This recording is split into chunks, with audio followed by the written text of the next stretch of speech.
আম গাছের এত সুন্দর মুকুলগুলো কেটে ফেললাম, দেখে মনে হতে পারে যে অপচয় করছি, কিন্তু আসলে তা না।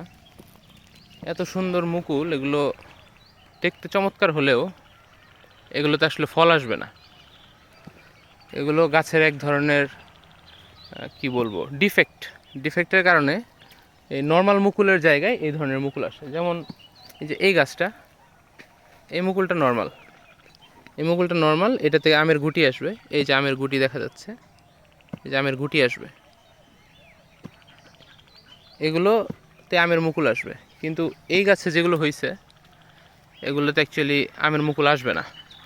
এগুলো এই যে ফুলের মতো দেখা যাবে, প্রচুর ফুল আসবে, গাছের রস, গাছের সার টানবে, কিন্তু আলটিমেটলি কোনো ফল আসবে না। কিন্তু এগুলো যদি সময় মতো কেটে দেওয়া যায়, তাহলে এগুলোর নিচ থেকে সুন্দর নতুন কুশি দিয়ে ফুল আসলেও আসতে পারে।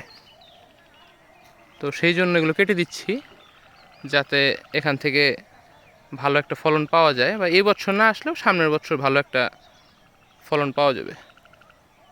তো ধন্যবাদ সবাইকে ভিডিওটা দেখার জন্য। আসসালামু আলাইকুম।